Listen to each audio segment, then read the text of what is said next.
I den her video, jamen så viser jeg dig fra A til B, hvordan du helt konkret opsætter en Google Ads søgekampagne ind i systemet. Og før at vi går i gang med det her, så har jeg selvfølgelig lavet mit forarbejde. Så det vil sige, jeg har fundet ud af, hvad er det for nogle sider, jeg vil sende trafik til, hvad er det for nogle søgeord, jeg vil have, og hvordan vil jeg strukturere min kampagne. Og jeg vil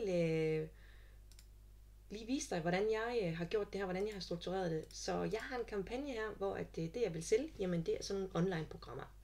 Og så vil jeg gerne have 2 annoncegrupper, hvor den ene den skal handle noget om kostplan, og den anden den skal handle noget om et træningsprogram. Jeg har fundet ud af, at det er de her søgeord, som jeg gerne vil gå efter til hver annoncegruppe.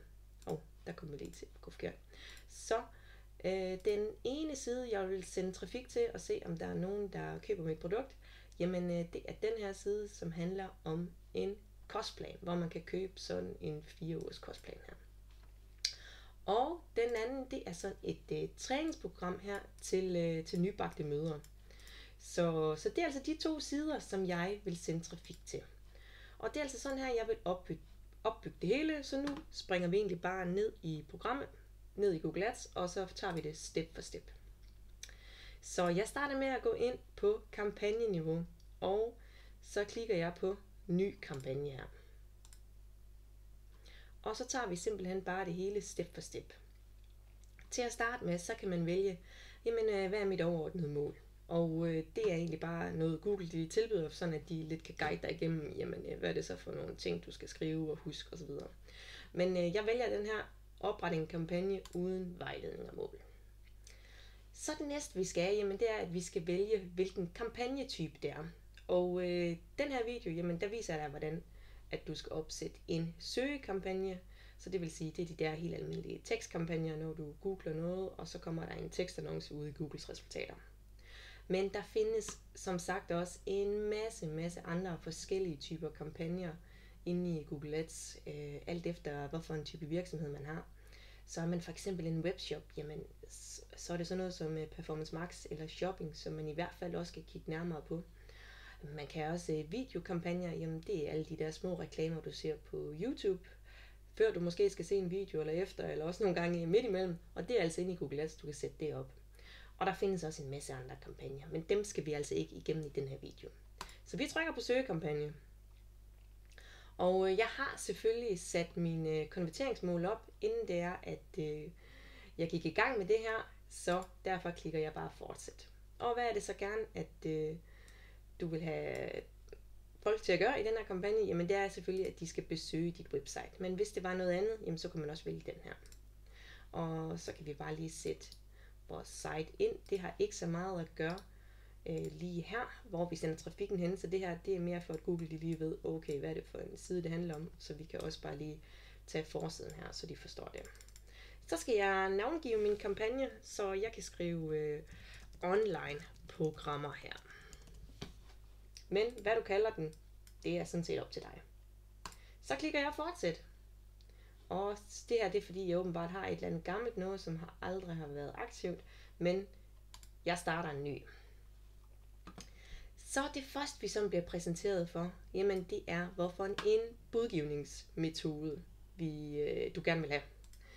Og det har jeg vist dig tidligere det her, hvad det er du kan vælge. Men fordi at vi gerne lige vil i gang her, vi vil gerne lige have maskinen til at få noget data og bruge nogle penge, jamen så vælger jeg den her budgivningsmetode, der hedder klik.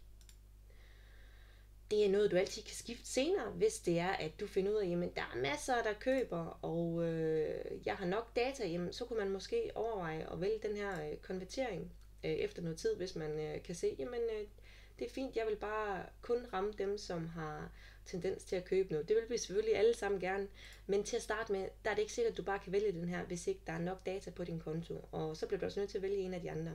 Så jeg vil helt sikkert foreslå dig, at du starter med klik. Så kan man angive en grænse for maksimal budpris per klik, så hvis du ved, okay, men hvad er det egentlig maksimalt, jeg vil byde? Og det kan være en god idé at lige indtaste noget ind her, fordi at Google, de er skide gode til at gøre det, som du siger til maskinen, det skal du gøre. Så nogle gange, så vil den kunne finde nogle personer, som har tendens til at klikke, men hvor at man skal betale nogle vanvittige priser, som er langt over gennemsnittet måske. Så bare lige for at se, om den kan få noget data ind her, så siger jeg, at jeg vil maks betale 15 kroner per klik. Og du skal altså lige give noget luft her, så hvis at gennemsnittet måske er 5-6 kroner på de kampagner, de søgeord, som du har, så er det ikke sådan, at du bare skal skrive maks 7 kroner, fordi så er der bare ikke ret meget luft, fordi nogle gange så betaler man meget for et klik, og nogle gange så betaler man ikke for meget, og alle de her ting, det afhænger af, jamen, hvem er det, der sidder og søger, sidder de på en computer, sidder de på en telefon, er det om morgenen, er det om aftenen, og så videre. Alt mulige forskellige data, som Google har en masse data på. Så du skal altså lige give den lidt luft der, hvis du bruger den her. Men du kan også starte med bare at lade være med at skrive noget. Og så bare give den luft. Men lad os prøve, se hvad der sker. Så klikker jeg simpelthen bare næste. Her der kan man tilvælge sådan nogle ting her. Og det ene det er det her, der hedder display. Og det er egentlig, det er kampagnenetværket, der hedder display. Og det er egentlig de der bannerannoncer, som du typisk ser på rigtig mange nyhedssites, hvor du ser reklamer og sådan noget oppe i toppen og i siden. Men hvis det er, man vil opbygge en displaykampagne, så anbefaler jeg, at man laver den for sig selv, så derfor så vil jeg ikke have det slået til her, fordi så kan Google hurtigt finde på at bruge en masse penge. Og det her med søgenetværket, jamen det er, at Google de har nogle andre partnersites, som de siger, jamen hvis de er relevant, skal vi så også vise dem til dig der. Og til at starte med, så vil jeg altså ikke have det, fordi jeg aner ikke, hvad det er for nogle søgepartnere, de har. Så det næste, vi skal til, jamen det er, hvorfor en lokation vil du gerne markedsføre dig på? I det her tilfælde, jamen så er det her jo et online produkt, så det er jo sådan set alle, der kan købe det. Bare de snakker dansk i hvert fald. Så jeg vælger egentlig bare Danmark.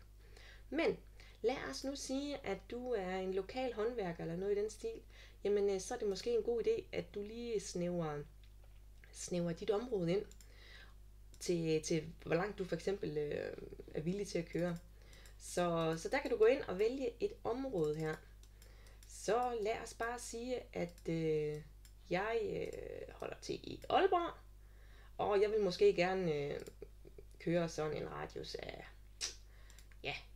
20 km rundt om Aalborg. Så jeg kan egentlig sætte markøren her til Aalborg, og så kan jeg sige, jamen, hvor langt vil jeg egentlig køre rundt om? Hvor mange kunder vil jeg have? Og så bare lige huske at vælge her kilometer, og så sige, jamen 20 km, jamen det passer måske meget godt, at så langt vil jeg køre. Så trykker jeg egentlig igennem, og det kan jeg så gøre igen her. Men jeg kan også vælge, lad os sige, at du har nogle få steder, at du var aktiv i. Jamen så kan du faktisk vælge flere. Men jeg bor jo egentlig også her omkring, så her vil jeg også godt være villig til at køre, lad os sige 2 dage om ugen eller et eller andet. Det kan jo godt være. Jeg ved ikke, hvordan din forretning den hænger sammen, men det kan jo sagtens være. Tjek. Så har jeg egentlig valgt dem her, og så kan du egentlig blive ved, hvis du vil vælge flere steder. Men, og så trykker du bare gem, hvis det er dit tilfælde her. Men sådan var det altså ikke lige i den her kampagne. Jeg vælger bare Danmark. Og hvis det er, at du har en lokal ydelse, og du har valgt dit område, så skal du lige overveje det her. Fordi at som udgangspunkt, så er den sat til det her, og det er også det Google de anbefaler. Så det vil sige, at hvis du for eksempel er vinduespudser, og du er vinduespudser i Aalborg, så kan din annonce altså sagtens blive vist til andre områder, vinduespudser i København eller vinduespudser i Kolding.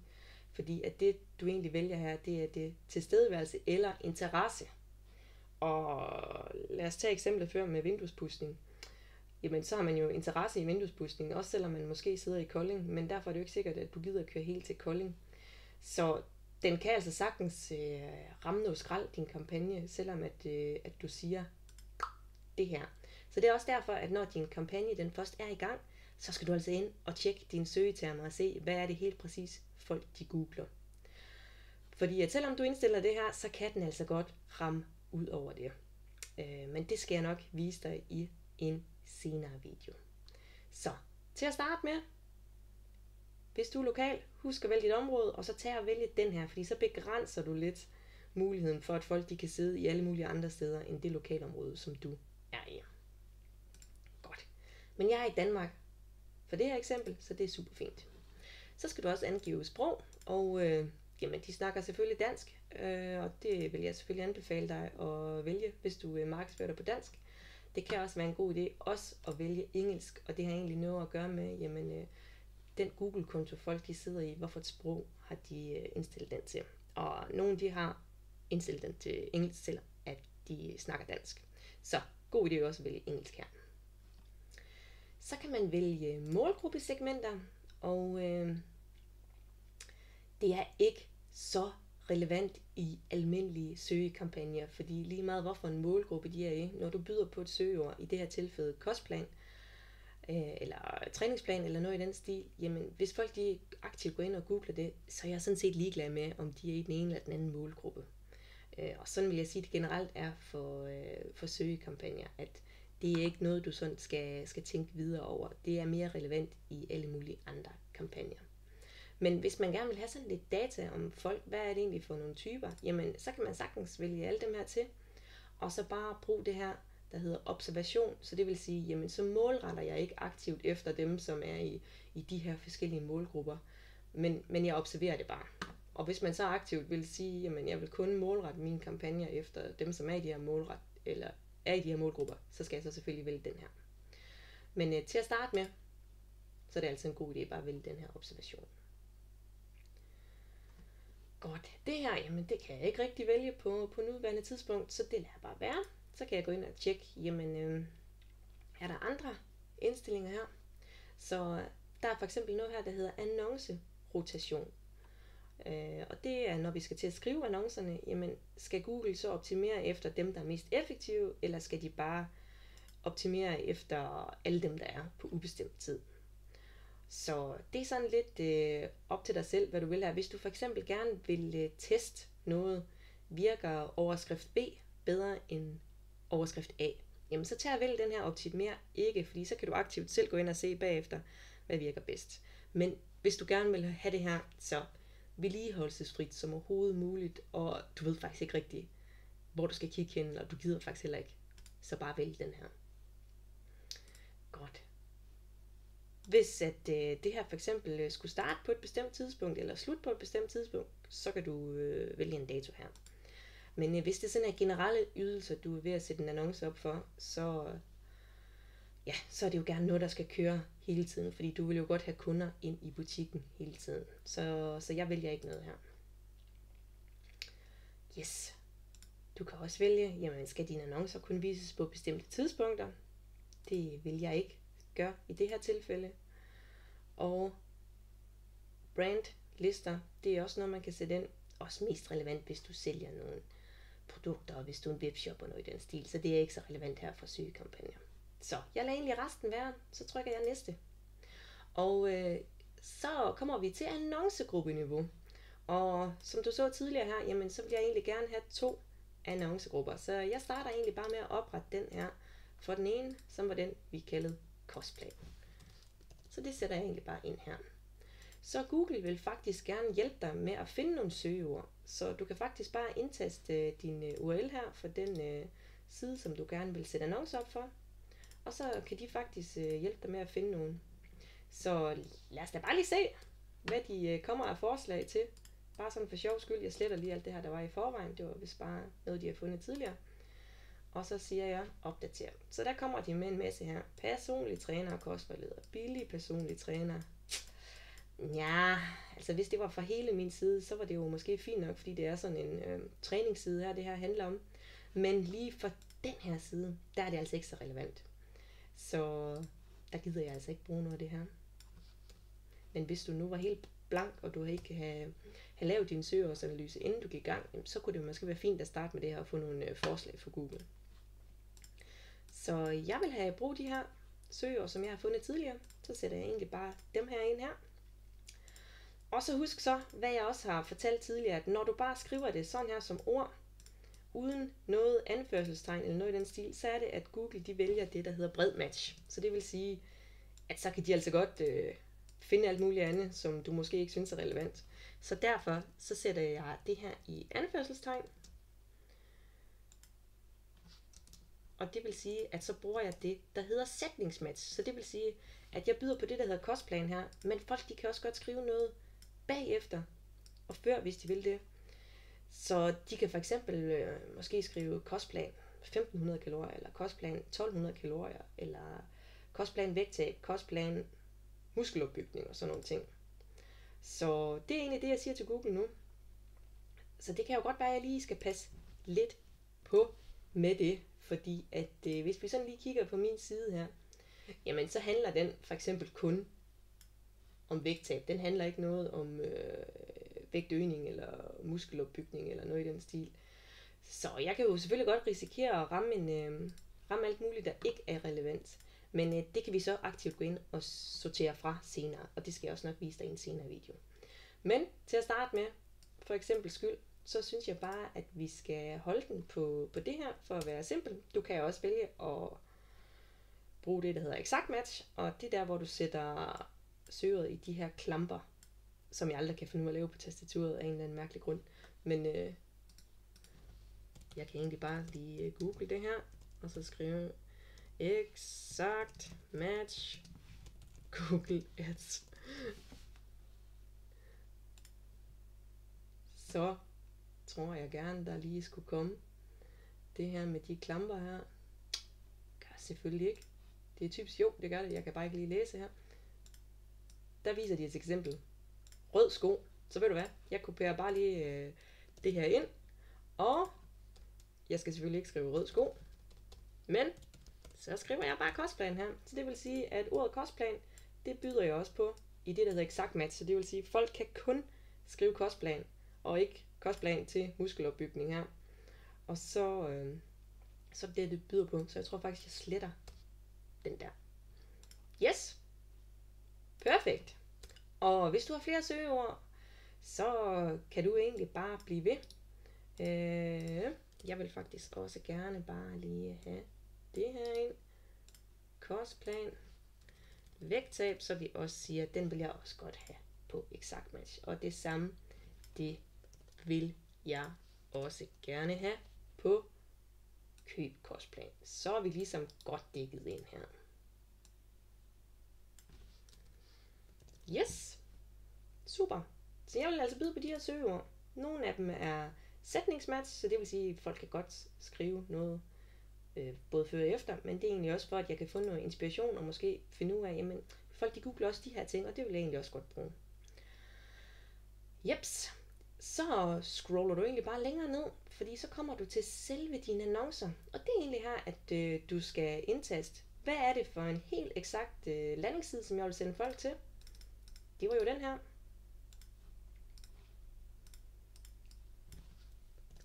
Den taster jeg ind her. Og så skal jeg, hvis jeg vil, så kan jeg indtaste en sti her. Og det er egentlig det, som der kommer til at være heroppe. Google er egentlig rimelig god til at vise dig, hvordan det vil komme til at se ud, når folk de søger. Så der kunne jeg jo måske fint skrive kostplan og vægttab. Så fortæller man ligesom endnu mere. Det handler altså om kostplan, og det handler om noget med vægttab. Og på den måde kan det være, at jeg eventuelt kan sortere dem fra, som er på jagt efter et eller andet med vægtøgning eller noget i den stil. Bare husk på, de her stier, de må maks være 15 tegn. Og det skal gerne hænge sammen med de søgeord, du bruger. Yes. Så skal jeg til at skrive mine overskrifter hernede, og du skal minimum lave 3 overskrifter. Men du kan lave op til 15 faktisk, hvis det er. Du bare vil fortælle en hel masse. Men det er ikke nødvendigvis det, du skal. De er også sådan gode til at fortælle dig, jamen hvad kunne du sætte ind i de her overskrifter. Og det jeg vil anbefale dig, det er, at du skal i hvert fald have noget med dine søgeord ind her i dine overskrifter. I hvert fald i de primære overskrifter. Så det kunne være køb, kostplan til vægttab, skriver vi her. Så er jeg i hvert fald dækket de vigtigste søgeord ind. Det du skal være opmærksom på, det kan maks fylde 30 tegn. Så nogle gange, så skal man altså lige lære at begrænse sig lidt, og bare sige det vigtige. Så de andre overskrifter, jamen lad være med at bare skrive kostplaner her, og mange kostplaner.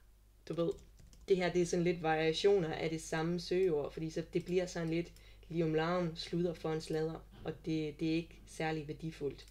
Så det du egentlig kunne bruge pladsen på de andre overskrifter, jamen det er sådan at fortælle dine USP'er, altså dine vigtige salgsargumenter, eller et eller andet, der adskiller dig, eller ja, du kan også bruge det en måde til sådan at lidt frasortere dem, som du ikke synes er relevante. For eksempel, hvis du nu er B2B, men der er også mange, der bruger dit produkt B2C, altså eller ikke lige dit produkt, men man også kan få det i B2C, så kunne du for eksempel bruge overskrifterne her til at sige kun til virksomheder. Fordi så siger du allerede ude i dine annoncetekster, jamen hvis du bare skal købe det her som privatperson, så er det ikke relevant for dig. Og dem, der bare er privatpersoner, dem vil du selvfølgelig gerne have, at de ikke skal klikke på dig, så du ikke skal bruge penge på det.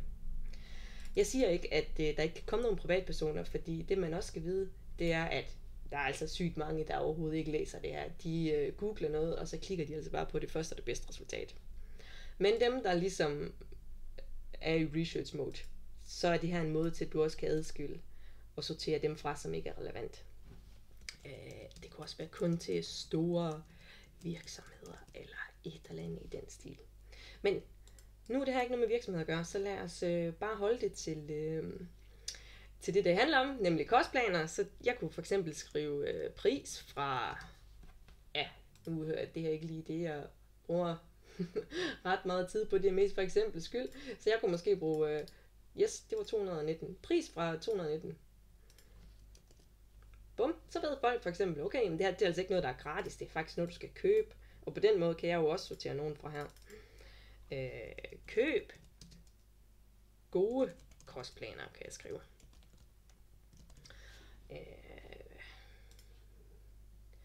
Bum. Hvad kunne man ellers finde på? Så du skal sådan lidt kigge på din side, kigge på din virksomhed og tænke, hvad er det, jeg gerne vil fremhæve? Hvad er det, der adskiller mig? Et eller andet her. Måltider, der mætter. Ja, det var måske en god idé at inddrage det i mine tekster. Måltider, der mætter. Sund med god samvittighed.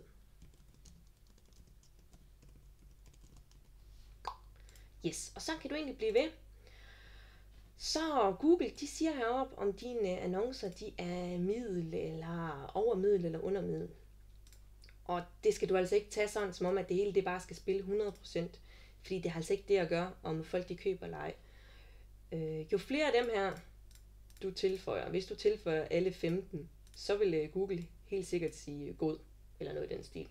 Men igen, du skal også tænke på, at det er værdifuldt, det du skriver. Så hvis du bare skriver kostplaner i forskellige afarter, så er det altså ikke det, der gør udslaget. Så lige tag den her med en gran salt. Man kan også sige til Google, det her, det vil jeg have, at det skal være det, som bliver vist på den første position, altså det, der er her. Og så resten, jamen det er jeg måske ligeglad med. Eller det her, det vil jeg så have, at det bliver vist på anden position.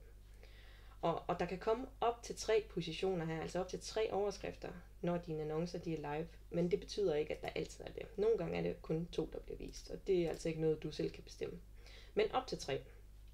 Så hvis du så vil sige, at det skulle være 3'eren, ja, så kan man så sige det. Men hvis du er ligeglad med, hvorfor en af de her annoncetekster, der kommer først, så lad dem bare være. Og du kan også se her, bare fordi at jeg lige har slået dem her til, at jeg vil have det her vist som nummer 2, så siger Google faktisk også, det her det er dårligt. Så om du vil det eller ej, det bestemmer du selv. Og nogle gange, så kan det jo godt være, at man ligesom vil have, at noget det bare skal fortælles. Og så er det jo en god idé at sætte den nål her, selvom at Google de synes, det er en dårlig idé. Når du har lavet alle de overskrifter, du vil, så skal du lave beskrivelser. Og det er egentlig her, hvor du lige kan fortælle lidt mere om, hvad det her det handler om. Og du kan skrive op til 90 tegn. Du skal udfylde 2, men du kan udfylde op til 4. Så du skal lave lidt mere forklarende tekst om, hvad det er, at din side her, den handler om. Så Jeg synes bare, at vi prøver lige at kopiere det her ind. Så sætter vi det ind i beskrivelsen. Den passede sgu lige. 89 tegn. Bum. Men ellers en god idé igen. Inddrag dine søgeord. Så det kan være, at jeg vil lave den anden beskrivelse af, den laver jeg lige lidt mere. Køb flere gode kostplaner her, så du nemt kan gå ned i vægt. Bum. Yes. Jeg har endda lige plads til lidt flere tegn, hvis det var det, jeg ville. Og så kan du lave de andre her. Og ligesom overskrifterne, så kan du også vælge at sige, den skal kun være på position 1. Men hvis du er ligeglad, så bare vælg den her, der hedder anbefalet. Og så shuffler Google selv omkring dem. Godt. Vi scroller længere ned, så kan du også indsætte billeder til dine annoncer. Det vil jeg også helt sikkert anbefale dig, fordi jo mere du fylder ude i søgeresultaterne, jo større er chancen for, at folk de klikker på dig. Hvis ikke du har noget herinde, så kan du klikke på upload, og så kan du uploade de billeder, du gerne vil have. Du kan også sætte din webadresse ind, og så kan Google selv scanne den. I nogle tilfælde, det kommer lidt an på, hvordan din side den er struktureret. Så lad os bare se, om den finder noget frem her.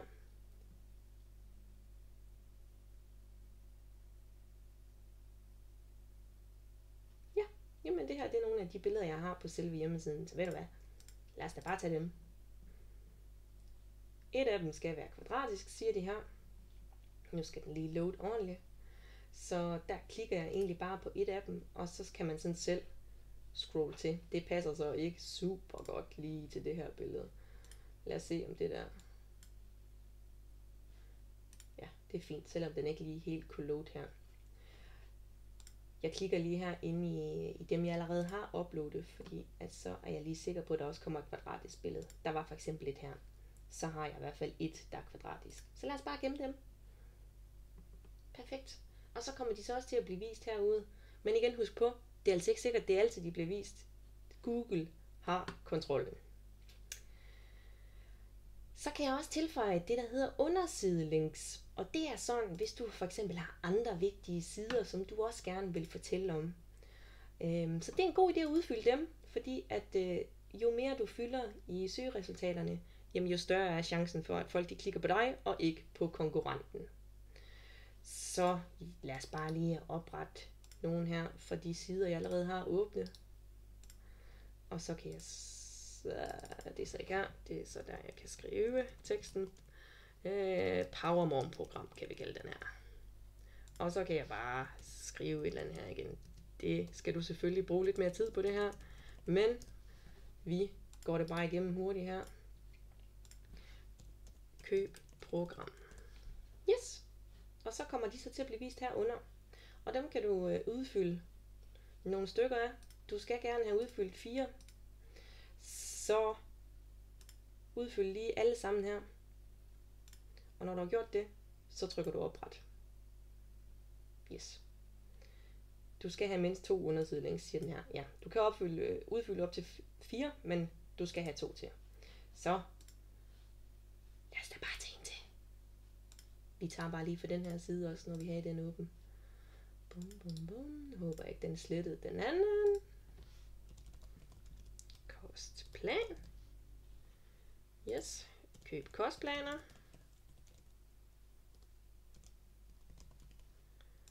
Find kostplaner. Yes. Den opretter vi også. Så har vi 2 her. Og dem gemmer vi. Og så bliver de koblet til den her kampagne og den her annonce.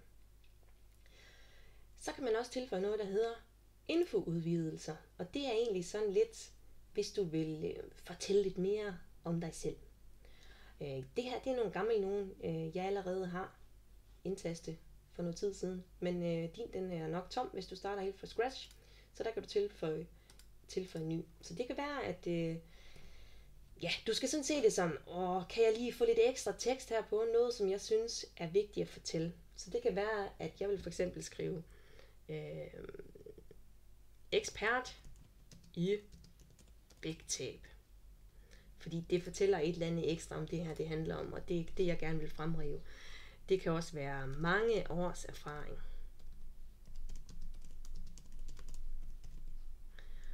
Eller vi er med dig hele vejen. Vi er med dig hele vejen. Det er ikke sikkert, det kan stå der. Nej, det kunne der ikke, fordi du kan også kun bruge 25 tegn her. Nå, så må vi lige være kreative. Med dig hele vejen. Bum, den gik sgu lige. Yes. Og du kan igen tilføje lidt flere, hvis det er du vil. Jeg trykker igennem. Yes, og så kan du udvælge dem, som du synes, der passer til den her kampagne. Så det var dem her, vi lige har tilføjet. De er udfyldt på forhånd, så dem trykker vi anvend på. Yes, og så kan du se, hvordan din kampagne, din annonce, den kommer til at se ud. Vi scroller længere ned, så findes der også flere aktive typer, som de kalder det, som du også kan vælge til.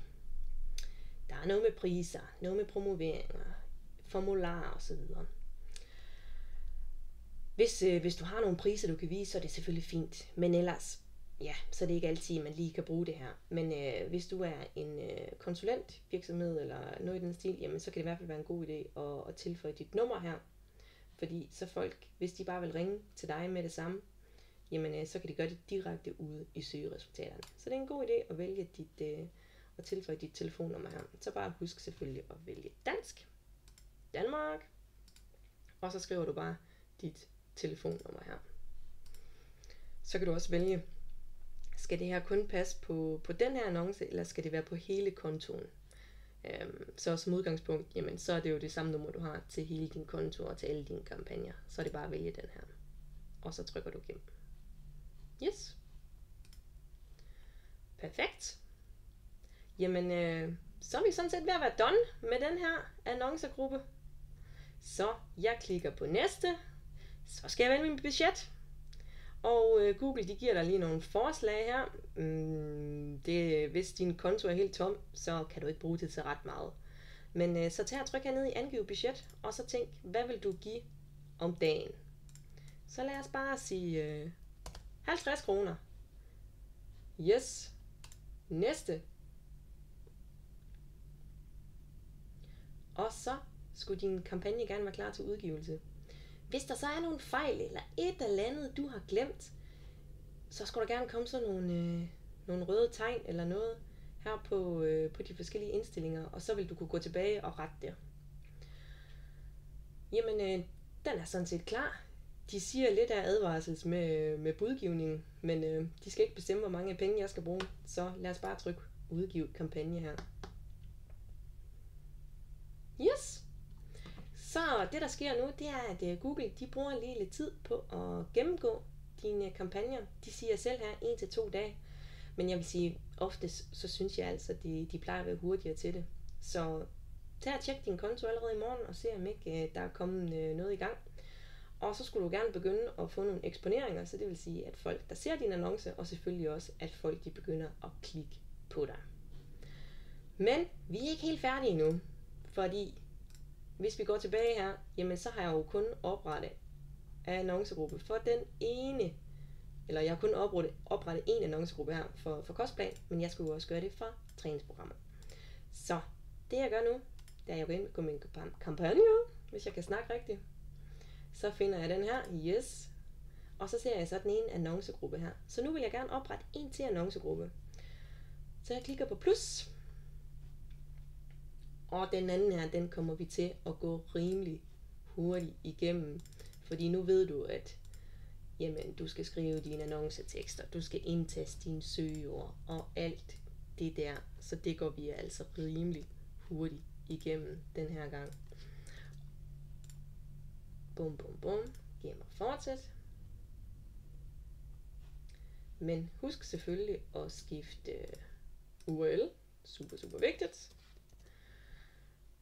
Den handler heller ikke om kostplan længere, nu handler den om træningsprogram. Yes. Og i stedet for kostplan, jamen, så vil jeg så sige træningsprogram her. Prisen, den er vist også noget andet.